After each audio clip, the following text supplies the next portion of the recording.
వైజాగ్లో Google AI data hub వచ్చినప్పటి నుంచి పెద్ద చర్చ ఏంటంటే ఈ డేటా సెంటర్ల వల్ల ఏమైనా ఉపయోగం ఉందా, డేటా సెంటర్లు భారీ ఎత్తున ఉద్యోగాలను కల్పిస్తుంది అని ప్రభుత్వాలు చెప్తున్నాయి, అధికారంలో ఉన్న పార్టీలు చెప్తున్నాయి. డేటా సెంటర్లు అడ్డగులుగా నీటి వనరులను తీసుకుంటుంది, పెద్ద ఎత్తున కరెంట్ అవసరం ఉంటుంది, డేటా సెంటర్లకు ఇన్ని వేల కోట్ల రాయితీలు ఇవ్వడం అవసరమా అని ప్రతిపక్షాలు విమర్శకులు కొందరు వాదిస్తున్నారు. నిజంగా డేటా సెంటర్ల వల్ల ఉద్యోగాలు వస్తాయా రావా?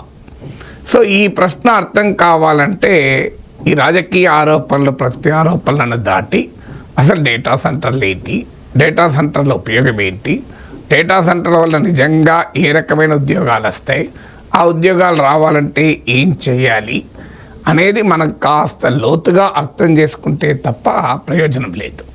సో ముందుగా డేటా సెంటర్లు ఏంటి మనకు అర్థం కావాలి. డేటా సెంటర్స్ అంటే ఒక పెద్ద హైపర్ పార్క్లు, అంటే డేటాను స్టోర్ చేసేటువంటి ఒక పెద్ద గోడౌన్ల లాంటివి.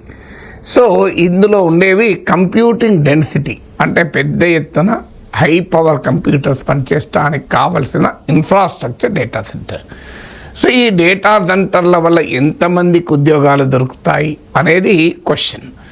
ఈ ఉద్యోగాలలో రెండు రకాలుగా ఉంటాయి. డేటా సెంటర్ నిర్మాణం జరిగేటప్పుడు ఉద్యోగాలు ఉంటాయి, ఆ నిర్మాణము అయిపోయినాక మనకు దొరికే ఉద్యోగాలు కూడా ఉంటాయి. మెకెన్సీ ఎస్టిమేట్స్ మీ ముందు పెడుతున్నాను.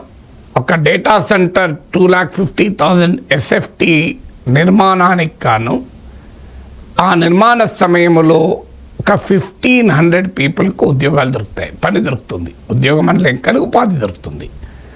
సో ఇది ఒక్కసారి కన్స్ట్రక్షన్ అయిపోయి ఆపరేషనల్ అయిపోతే కేవలం 50 మెంబర్స్ మాత్రమే ఉపాధి దొరుకుతుంది.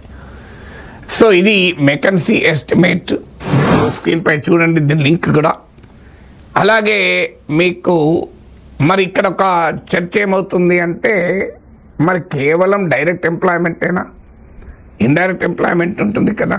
ఒక ఐటీ కంపెనీ ఇప్పుడు హైదరాబాద్లో గూగుల్ లేదా మైక్రోసాఫ్ట్ కంపెనీ చూస్తే ఆ కంపెనీ ఆ బిల్డింగ్లో పనిచేసేవారైనా వారికి కావలసిన అనేక రకాల సర్వీసెస్కు కూడా ఉపాధి దొరుకుతుంది కదా.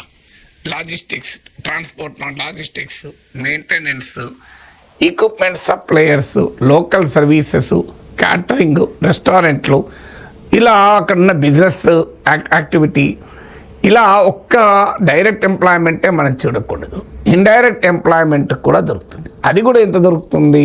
మెకెన్సీ ఎస్టిమేటే చూడండి మీరు. మెకెన్సీ చెప్పేది ఒక డైరెక్ట్ ఎంప్లాయ్మెంట్కు 1% డైరెక్ట్ ఎంప్లాయ్మెంట్కి కాను 3.5 పీపుల్కు ఉద్యోగాలు దొరుకుతాయని. అంటే అర్థం ఏంటి? 5 lakh SFTలో కనుక ఒక డేటా సెంటర్ నిర్మాణం అయితే 100 మందికి డైరెక్ట్ ఎంప్లాయ్మెంట్ ఆఫ్టర్ కన్స్ట్రక్షన్ అని చెప్పేది. కన్స్ట్రక్షన్ పీరియడ్లో దొరుకుతుంది కొంత ఎక్కువ మందికి. 100 మెంబర్స్కు డైరెక్ట్ ఎంప్లాయ్మెంట్, అలాగే ఇంకో 350 మెంబర్స్కు ఇండైరెక్ట్గా ఉపాధి దొరుకుతుంది. అంటే టోటల్గా ఒక 450-500 మెంబర్స్కు మాత్రమే ఉపాధి దొరుకుతుంది. ఇది వేకెన్సీ ఎస్టిమేట్స్. ఎందుకంటే ఇది హై టెక్నాలజీ రంగం, నార్మల్ ఫ్యాక్టరీస్తో మన డేటా సెంటర్స్ను కంపేర్ చేయలేం. ఇక మెకెన్సీ అంటే పోనీయండి ఇంటర్నేషనల్ ఎస్టిమేట్, ఇండియన్ ఎస్టిమేట్స్ కూడా, ఇండస్ట్రీ ఎస్టిమేట్స్ కూడా మోర్ ఆర్ లెస్ ఇదే లెవెల్లో చెప్తోంది. ఫైనాన్షియల్ ఎక్స్ప్రెస్లో వచ్చిన అంచనా మీ ముందు పెడుతున్నాను, స్క్రీన్పై చూడండి లింక్. ఫైనాన్షియల్ ఎక్స్ప్రెస్ అంచనా ఏంటంటే ఒక 100 మెగావాట్ మీరు డేటా సెంటర్ నిర్మాణం జరిగితే 400 to 600 మెంబర్స్కు కన్స్ట్రక్షన్ టైంలో ఎంప్లాయ్మెంట్ దొరికితే అయిపోయాక 100 to 200 పీపుల్కు ఎంప్లాయ్మెంట్ దొరుకుతుంది. సో ఏ రకంగా చూసినా డైరెక్ట్ అండ్ ఇండైరెక్ట్ ఎంప్లాయ్మెంట్ కూడా డేటా సెంటర్ల వల్ల కలిగేది వేలల్లో దొరకగలదు. ఎట్లే దొరుకుతుంది, లక్షలలో అయితే దొరకదు, బట్ డెఫినెట్గా ఫ్యూ హండ్రెడ్సే కాదు ఫ్యూ థౌజండ్స్ ఆఫ్ పీపుల్కి కూడా ఎంప్లాయ్మెంట్ దొరుకుతుంది.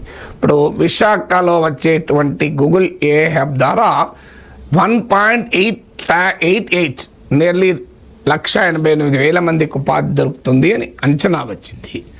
సో మరి ఆ అంచనా నిజమా అంటే ఈ ఇంటర్నేషనల్ ఎస్టిమేట్స్ మన నేషనల్ ఎస్టిమేట్ చూస్తే ఎగ్జాక్ట్గా వైజాగ్ గూగుల్ ఏ హబ్లో ఎంతమందికి ఉపాధి వస్తుందో మనం ఇప్పటికిప్పుడే చెప్పలేం, కానీ డెఫినెట్గా data centers are not meant for big job providing, అంటే పెద్ద ఎత్తున ఉద్యోగాలను కల్పించే ఫ్యాక్టరీలుగా డేటా సెంటర్లను చూడలేము.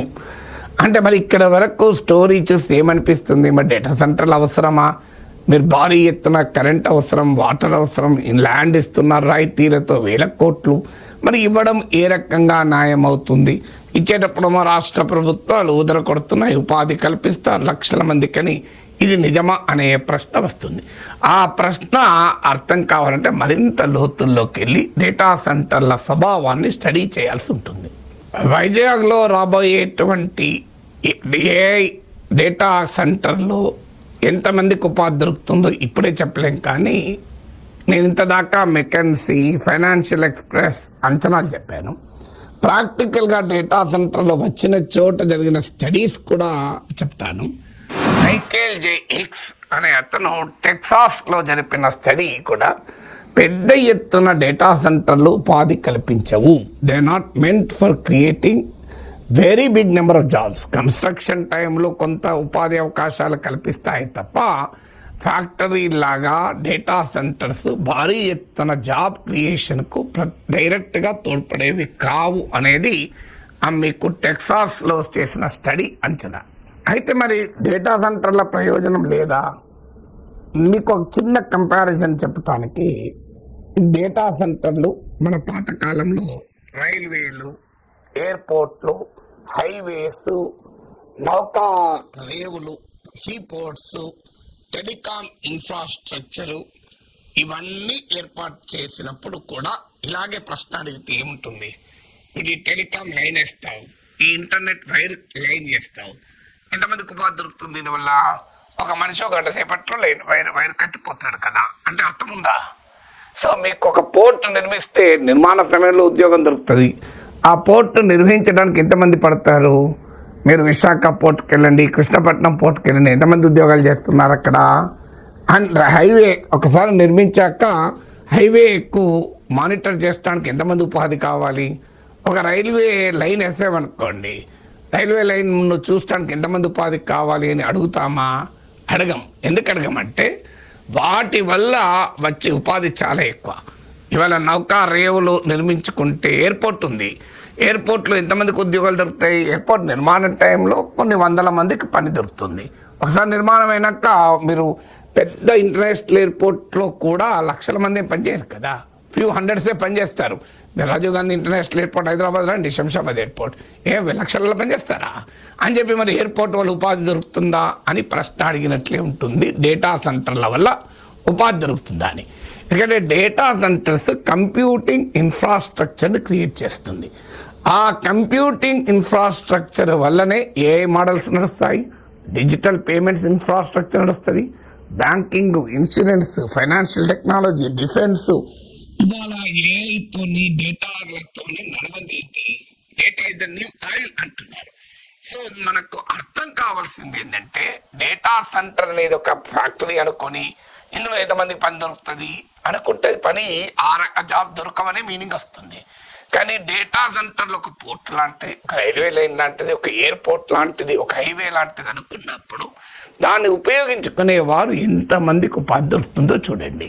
మీకు ఒక ఆఫీస్ ఇంటర్నెట్ కనెక్షన్ ఇచ్చేవాడు ఒక వ్యక్తి వచ్చిస్తాడు, కానీ ఒక్కసారి ఆ కనెక్షన్ ఇచ్చినాక ఆ ఇంటర్నెట్ కనెక్టివిటీని ఉపయోగించుకున్న 100 మంది పనిచేయచ్చు ఆఫీస్లో కూర్చొని. సో ఇన్ఫ్రాస్ట్రక్చర్ని ఎలా అర్థం చేసుకుంటాం అన్నది ఇక్కడ కీలకమైన అంశం. డేటా సెంటర్ల వల్లనే 1000 మందికి ఉపాధి దొరుకుతుందని ఒకవైపు, డేటా సెంటర్ల వల్ల అసలు ఉద్యోగాలు దొరకవని మరోవైపు. ఈ డిబేట్ను పాలిటిక్స్ ట్రివలైజ్ చేయడం వల్ల వచ్చిన సమస్య ఇది. ఇప్పుడు రైల్వేలు, టెలికాం, ఇప్పుడు నేను చెప్పిన oil and gas pipe lines ఇవన్నీ కూడా ఇన్ఫ్రాస్ట్రక్చర్. వాటంతట అవే వాటి మెయింటెనెన్స్కు కాస్త ఉపాధి దొరుకుతుంది, దొరకదని కాదు. కానీ మనం అలా చూడకూడదు. ఆ ఇన్ఫ్రాస్ట్రక్చర్ ఉపయోగించి డెవలప్ అయ్యేటువంటి ఎకానమీని చూడాలి. ఆ ఎకానమీని ఎలా నిర్మించుకోవాలో చూడాలి. ఇప్పుడు ఫ్యూచర్ ఎకానమీ మొత్తం కంప్యూటింగ్ డెన్సిటీ, కంప్యూటింగ్ పవర్ పైనే ఆధారపడేటువంటి ఒక నాలెడ్జ్ ఎకానమీని, ఒక నవీన ఆర్థిక వ్యవస్థను మనం చూడబోతున్నాం. ఈ విషయం అర్థం కాకుండా డేటా సెంటర్ల వల్ల ప్రయోజనాలు ఏంటి అని అడిగితే ఉపయోగం ఉండదు. సో దాన్ని మనము క్రియేట్ చేసుకోగలమా? ఉదాహరణకు మీరు ఎయిర్పోర్ట్ క్రియేట్ చేస్తారు, కానీ ఎయిర్పోర్ట్లో ఉపయోగించుకొని విమానాలలో ప్రయాణం చేసే వారు ఉండే ఎకానమీ క్రియేట్ చేసుకోలేదు అనుకోండి, ఎయిర్పోర్ట్ ఉపయోగం లేదు. మీరు ఒక నౌకా రేవు, ఒక సీపోర్ట్ క్రియేట్ చేసుకుంటారు, కానీ అక్కడి నుంచి ఎగుమతి చేసే కంపెనీలు, దిగుమతి చేసే కంపెనీలు లేవనుకోండి, దానివల్ల ఉపయోగం లేదు. ఒక గోడౌన్ కట్టుకున్నాం, ఆ గోడౌన్లో స్టోర్ చేసుకునే అగ్రికల్చరల్ ఇండస్ట్రియల్ ప్రొడక్ట్స్ ఎకానమీ లేదనుకోండి, ఆ గోడౌన్ వెళ్ళకపోతుంది. కానీ గోడౌన్ వల్ల ఎంతమందికి ఉద్యోగం దొరుకుతుంది? గోడౌన్ వల్ల ఎంతమందికి ఉద్యోగం దొరుకుతుంది? సెక్యూరిటీ గార్డు దొరుకుతుంది, ఆ గోడౌన్ను మెయింటైన్ చేసే 4-5 దొరుకుతుంది, ఒక మేనేజర్కు ఇంకో 5 అమాలీలకు మాత్రమే పని దొరుకుతుంది. కానీ అలా గోడౌన్ చూడగలమా? అలా గోడౌన్లలో అనేక రకాల అగ్రికల్చర్ ఇండస్ట్రియల్ ప్రొడక్ట్స్ పెట్టుకోవడం వల్ల ఆ ఎకానమీ ఎంత డెవలప్ అవుతుందో చూడాలి. అయితే మనకు ఈ కంప్యూటింగ్ ఇన్ఫ్రాస్ట్రక్చర్ క్రియేట్ చేసుకుంటే, నేను ఇంతకుముందు చెప్పినట్లు దాన్ని యూటిలైజ్ చేసేటువంటి ఎకానమీని కూడా క్రియేట్ చేసుకోవాలి. లేకపోతే ఏమవుతుంది, నీవు గోడౌన్ ఓనర్గా మాత్రమే ఉంటావు, కానీ గోడౌన్ ఉపయోగించుకునే ఎకానమీ వేరే వాళ్ళు డెవలప్ అవుతారు. సో నీవు కేవలం గోడౌన్ రెంట్ మాత్రమే తీసుకునే వాళ్ళు ఉంటావు, దాని కొరకు మాత్రమే నీకు వచ్చే ప్రయోజనం చాలా పరిమితంగా ఉంటుంది. ఇవాళ మనం డేటా సెంటర్స్ పెట్టి అక్కడే ఆగిపోయామనుకోండి, దానివల్ల మీకు ఉపాధి ఎంత దొరుకుతుంది అన్నది అసలు ఇష్యూనే కాదు. ఎందుకంటే డేటా సెంటర్లను జాబ్ క్రియేటింగ్ వ్యవస్థలుగా ఎప్పుడూ చూడకూడదు, వాటిని జాబ్ ఎనేబులింగ్ వ్యవస్థగా చూడాలి. ఎకానమీని డెవలప్ చేయడం పైన కేంద్రీకరించాలి. లేకపోతే ఏమవుతుందంటే గ్లోబల్ టెక్నాలజీ కంపెనీలకు మనం ఒక గోడౌన్లు పెట్టుకోవటానికి ఉపయోగపడే వారిగా మారిపోతాం. అందుకొరకు మన దేశమైనా మన రాష్ట్రమైనా చేయాల్సింది ఏంటంటే కేవలము డేటా సెంటర్లు కట్టుకొని కూర్చోవడం కాదు, దాన్ని ఉపయోగించేటువంటి highest level of intellectual property ఇకోసిస్టాన్ని డెవలప్ చేయడం పైన కేంద్రీకరించాలి. సెమీ కండక్టర్స్ పైన, ఆర్టిఫిషియల్ ఇంటెలిజెన్స్ రీసెర్చ్ పైన, అడ్వాన్స్డ్ మ్యానుఫ్యాక్చరింగ్ పైన, హైలీ స్కిల్డ్ హ్యూమన్ రిసోర్సెస్ తయారీ పైన, ఇలా ఈ డేటా సెంటర్లను ఉపయోగించి జరిపేటువంటి రీసెర్చ్ అండ్ డెవలప్మెంట్ పైన మనం కేంద్రీకరించామనుకోండి, అప్పుడు ఈ కేవలము డేటా సెంటర్ల వల్ల కాదు, డేటా సెంటర్ల వల్ల తయారయ్యేటువంటి ఒక నాలెడ్జ్ ఎకానమీ ఇకోసిస్టమ్ వల్ల మనకు భారీ ఎత్తున ఉద్యోగాలు, ఉపాధి అవకాశాలు జరుగుతాయి. అక్కడే మనం వాల్యూ అడిషన్ పైన కేంద్రీకరించాలి. అన్ఫార్చునేట్లీ పాలిటిక్స్ ఏమైనా డేటా సెంటర్లకు ఎన్ని ఉద్యోగాలు దొరుకుతాయనే దానిపైననే డిబేట్ నడుపుతున్నారు. కానీ అసలు డిబేటు మనము ఈ రంగాలపైన, అంటే ఈ డేటా సెంటర్లను ఉపయోగించి ఇంటలెక్చువల్ ప్రాపర్టీని క్రియేట్ చేయడం పైన ఎంత కేంద్రీకరిస్తున్నాం అనేది మనం చర్చించుకోవాల్సిన అవసరం ఉంటుంది. ఆ ఇంటలెక్చువల్ ప్రాపర్టీని కనుక మనం క్రియేట్ చేసుకుంటే ఈ డేటా సెంటర్లు మనకు వరమవుతుంది. లేకపోతే మనము పెద్ద ఎత్తున ఎనర్జీ ఖర్చు పెట్టి, వాటర్ ఇచ్చి, ల్యాండ్ ఇచ్చి ప్రపంచంలో దాని ప్రయోజనాలు ఇంకెవరో పొందే అవకాశం ఉంటుంది. మీకు చాలా సింపుల్ కంపారిజన్ చెప్తాను అర్థమయ్యడానికి. మీరు ఒక 3000 SFT ఒక పెద్ద బిల్డింగ్ కట్టి అన్ని రకాల ఫెసిలిటీస్ క్రియేట్ చేసి ఒక రెస్టారెంట్ నడుపుకునే వాళ్ళు రెంట్కి ఇచ్చావు. నీదే ల్యాండ్, బిల్డింగ్ నీదే, దాన్ని నిర్మించింది నీవే, దానికి కావాల్సిన అన్ని వసతులు కల్పించావు. నీకెంత వస్తుంది? 3000 SFT కట్టించినందుకు హైదరాబాదులో ఒక మేజర్ సెంటర్లో కట్టిన నీకు నెలకొక 3000 × 100 రూపీస్ పర్ SFT, 3 లక్షలు వస్తుంది. అంటే 2 to 3 lakhs రెంట్ మాత్రమే వస్తుంది. కానీ నీ నుంచి రెస్టారెంట్ తీసుకున్న వ్యక్తి ఆ 3000 SFTలో రెస్టారెంట్ క్రియేట్ చేసుకొని తన బిజినెస్ కనుక నడిపితే అతనికి లక్షలు కాదు కోట్ల ఆదాయం ఉంటుంది. సో అందువల్ల ఇక్కడ సమస్య ఏంటి అంటే, నేను రెస్టారెంట్ కట్టించితే నాకు ఆదాయం వస్తుందా? రెస్టారెంట్ కట్టిస్తే ఆదాయం తక్కువ, ఆ రెస్టారెంట్ నీవే నడుపుకోగలిగితే ఇంకా ఆదాయం ఎక్కువ వస్తుంది. సో అందువల్ల మనం కూడా ఏం చేయాలి, ఏ డేటా సెంటర్స్ మాత్రమే నిర్మించుకుంటే లాభం లేదు. ఆ డేటా సెంటర్స్తో పాటు సెమీ కండక్టర్ డిజైన్ పైన, అడ్వాన్స్డ్ చిప్స్ తయారీ పైన, అడ్వాన్స్డ్ కంప్యూటింగ్ ఇన్ఫ్రాస్ట్రక్చర్ను ఉపయోగించుకునేటువంటి ఎకానమీ పైన, అడ్వాన్స్డ్ మ్యానుఫ్యాక్చరింగ్ పైన, ఇన్నోవేషన్ పైన, ఇలా ఇంటలెక్చువల్ ప్రాపర్టీని క్రియేట్ చేసే రీసెర్చ్ అండ్ డెవలప్మెంట్ పైన మనము ఇన్వెస్ట్ చేయగలిగితే ఆ ఇకో సిస్టమ్ను మన దేశంలోనే మన రాష్ట్రంలోనే క్రియేట్ చేసుకోగలిగితే ఈ డేటా సెంటర్లు ఖచ్చితంగా అవరమవుతాయి. అందువల్ల పాతకాలపు ఫ్యాక్టరీ లాగా ఈ పాతకాలపు ప్రొడక్షన్ సెంటర్ల లాగా ఇందులో ఇంతమందికి ఉపాధి దొరుకుతుంది అనే ఆలోచన సరలే కరెక్ట్ కాదంటారు. సో ప్రాపర్గా డేటా సెంటర్ ఇన్ఫ్రాస్ట్రక్చరు, కంప్యూటింగ్ ఇన్ఫ్రాస్ట్రక్చర్ను వ్యూ చేసే పర్స్పెక్టివ్నే మారాలి.